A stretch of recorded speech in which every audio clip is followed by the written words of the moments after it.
Audible.fr, bougez, vous lisez.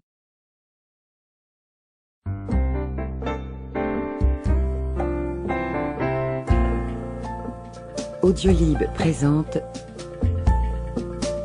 Transformez votre vie.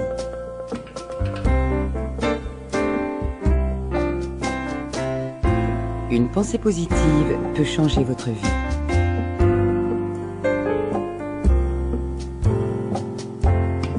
De Louise Hay.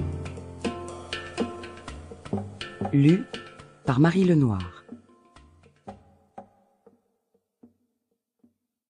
Les grandes lignes de ma philosophie. Nous sommes tous entièrement responsables de chacune de nos expériences. Chacune de nos pensées crée notre avenir. Le pouvoir réside toujours dans le présent. Nous souffrons tous de culpabilité et d'un manque d'amour pour nous-mêmes. Nous pensons tous au fond de nous, je ne suis pas assez bien. Ce n'est qu'une pensée, et une pensée peut être changée. Le ressentiment, la critique et la culpabilité exercent en nous l'influence la plus négative. Se délivrer du ressentiment vient même à bout du cancer. Si nous nous aimons réellement, tout va bien dans notre vie. Nous devons nous défaire du passé et pardonner à tous. Nous devons apprendre à nous aimer nous-mêmes. L'approbation et l'acceptation de soi sont les clés d'un changement positif.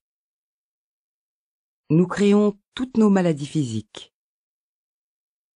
L'univers infini dans lequel je me trouve est complet et parfait, quoique ma vie évolue constamment. Il n'existe ni début ni fin, mais seulement un cycle éternel de substance et d'expérience. Rien dans la vie n'est statique, car chaque instant se manifeste par sa nouveauté et sa fraîcheur. Je suis un avec la puissance qui m'a créé et m'a donné le pouvoir de créer mes propres expériences. Je me réjouis de savoir que je suis le maître de mon esprit. Chaque instant de la vie est un nouveau départ et nous démarque du passé. Ce moment même est un point de départ pour moi, ici et maintenant. Tout est bien dans le monde qui est le mien.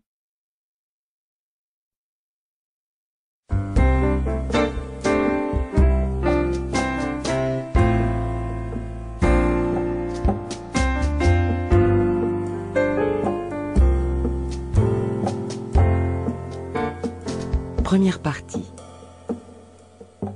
Chapitre 1. Ce que je crois. Les portes de la connaissance et de la sagesse sont toujours ouvertes. La vie est vraiment très simple. Tout ce que nous donnons nous sera rendu. Ce que nous pensons de nous-mêmes deviendra notre réalité. Je suis persuadée que nous sommes tous entièrement responsables de notre vie, du meilleur comme du pire. Chacune de nos pensées pose les jalons de notre avenir. Et toutes nos expériences sont le fruit de nos pensées et sentiments. Nos pensées et nos paroles créent nos expériences.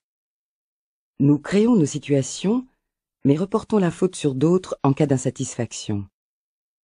Rien ni personne ne possède le moindre pouvoir sur nous, car nous sommes les seuls à gérer notre pensée.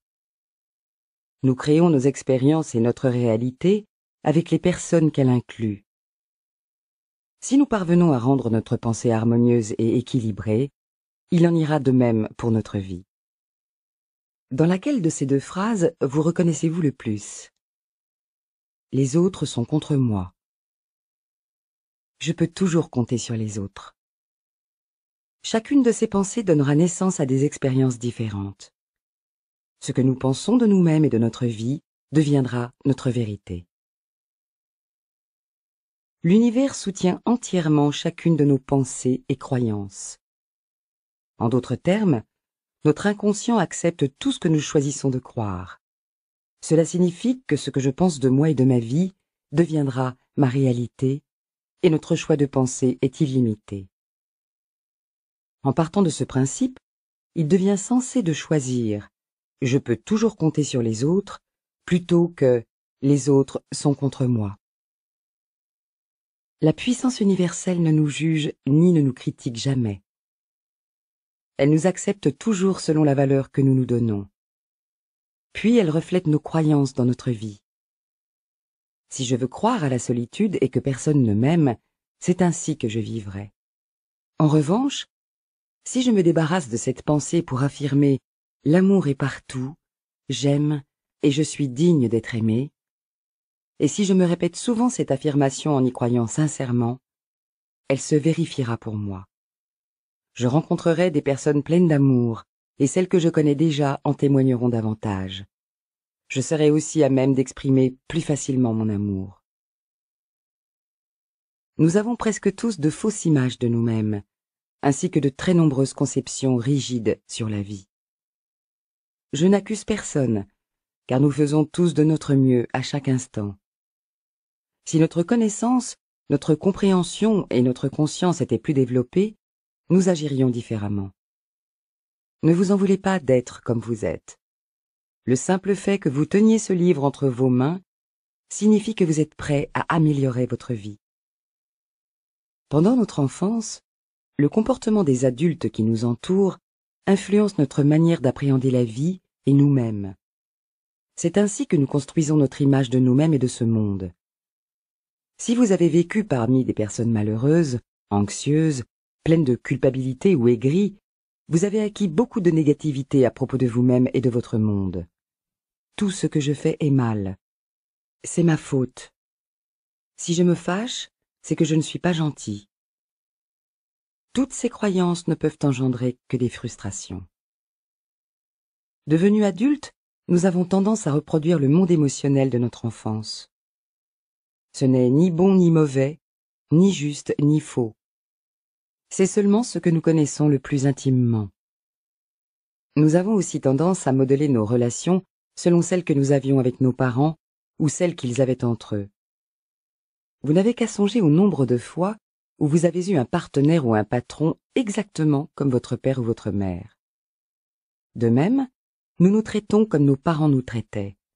Nous nous grondons, punissons ou aimons de manière identique. On croirait parfois les entendre. Tu ne fais jamais rien correctement. C'est entièrement ta faute. Combien de fois vous êtes-vous accusé ainsi? Tu es merveilleux. Je t'aime. Combien de fois vous l'êtes-vous dit? Toutefois, je ne mettrai pas la faute sur nos parents. Nous sommes tous victimes de victimes. Nos parents ne pouvaient nous enseigner ce qu'ils ignoraient. Si votre mère et votre père ne savaient pas s'aimer eux-mêmes, comment leur aurait-il été possible de vous apprendre à vous aimer? Ils ont fait de leur mieux avec ce qu'ils avaient appris dans leur enfance. Si vous désirez mieux comprendre vos parents, amenez-les à parler de leur enfance. Si vous les écoutez avec compassion, vous comprendrez d'où viennent leurs peurs et leurs blocages. Ces êtres qui ont tant fait pour vous étaient aussi angoissés que vous l'êtes. Je suis persuadée que nous choisissons nos parents. Chacun d'entre nous décide de s'incarner sur cette planète à un moment et en un lieu précis. Nous avons choisi de venir ici pour poursuivre notre évolution spirituelle. Nous choisissons notre sexe, la couleur de notre peau, notre pays, puis les parents qui correspondent à la structure sur laquelle nous allons travailler dans cette vie.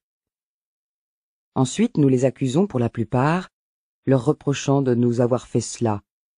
En réalité, nous les avons choisis car ils conviennent parfaitement à notre travail d'évolution. C'est enfant que nous formons nos systèmes de croyances. Puis nous progressons dans la vie en créant des expériences correspondant à nos croyances. Vous n'avez qu'à jeter un regard sur votre passé pour constater combien de fois la même expérience s'est répétée. À vrai dire, je pense que vous n'avez cessé de reproduire ces expériences parce qu'elles reflétaient l'une de vos croyances sur vous-même. Votre pouvoir se trouve toujours dans le moment présent. Tous les événements que vous avez vécus jusqu'à ce jour sont le résultat des pensées et croyances auxquelles vous vous êtes accrochés par le passé. Ils furent créés par les pensées et mots que vous avez utilisés hier, la semaine dernière, il y a un mois, l'an dernier, ou il y a 10, 20, 30 ou 40 ans, selon votre âge. Cependant, cela est votre passé. Il est maintenant révolu.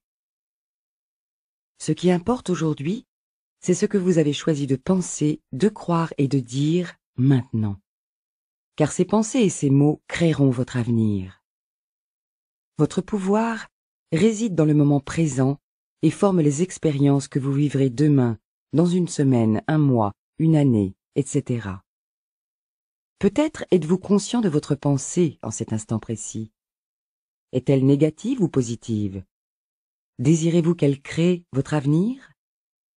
Soyez simplement à l'écoute de vous-même et conscient de votre pensée. Nous avons toujours et uniquement affaire à des pensées, et les pensées peuvent être changées. Quel que soit le problème, nos expériences ne sont que les conséquences extérieures de nos pensées. Même la haine de soi n'est que la haine d'une pensée que l'on a à propos de soi. S'il existe en vous la pensée « je suis mauvais », elle engendre un sentiment qui vous habite. Si vous n'avez pas cette pensée, vous n'avez pas non plus le sentiment correspondant. Et les pensées peuvent être changées. Changez la pensée, et le sentiment disparaît. Cela nous montre seulement d'où nous tirons la majorité de nos croyances. Mais n'utilisons pas cette information comme excuse pour demeurer dans nos problèmes. Le passé n'a aucun pouvoir sur nous, peu importe à quand remontent nos pensées négatives. Le pouvoir existe dans le moment présent. N'est-ce pas merveilleux d'en prendre conscience? Notre liberté peut commencer dès maintenant. Aussi étonnant que cela paraisse, c'est nous qui choisissons nos pensées. Parfois, une pensée nous obsède à tel point que nous n'avons pas l'impression de l'avoir choisie. Pourtant, à l'origine, nous l'avons choisie. Nous pouvons refuser certaines pensées. Combien de fois vous êtes-vous refusé une pensée positive? Vous pouvez donc aussi refuser des pensées négatives. Il me semble que toutes les personnes que je connais ou avec qui j'ai travaillé souffrent d'un certain degré de culpabilité ou d'un manque d'amour de soi. Plus nous nous détestons, et plus nous nous sentons coupables, plus notre vie est difficile. Inversement, plus nous nous estimons, et moins nous nous sentons coupables, plus notre vie s'améliore dans tous les domaines. Le sentiment le plus profond qui habite tous ceux avec qui j'ai travaillé est « je ne suis pas assez bien ». Nous y ajoutons souvent « et je n'en fais pas assez » ou « je suis indigne ». Cela vous ressemble-t-il? Pensez-vous souvent que vous n'êtes pas assez bien? Mais pour qui? Et selon quels critères? Si ce sentiment est fortement ancré en vous, comment pouvez-vous créer une vie gaie, prospère, saine et pleine d'amour? Votre croyance subconsciente majeure ne cesse d'y faire obstacle. La rancune, la critique, la culpabilité et la crainte sont les principales causes de nos problèmes. Ces 4 sentiments engendrent nos grands problèmes physiques et existentiels. Au lieu d'accepter la responsabilité de nos expériences, nous la reportons sur les autres. Si nous nous sentions entièrement responsables de notre vie, nous ne reprocherions rien à personne. Tout ce qui nous arrive n'est que le miroir de notre pensée intérieure. Je ne cherche pas à excuser tous les actes des autres, mais ce sont nos croyances qui attirent à nous des personnes malveillantes.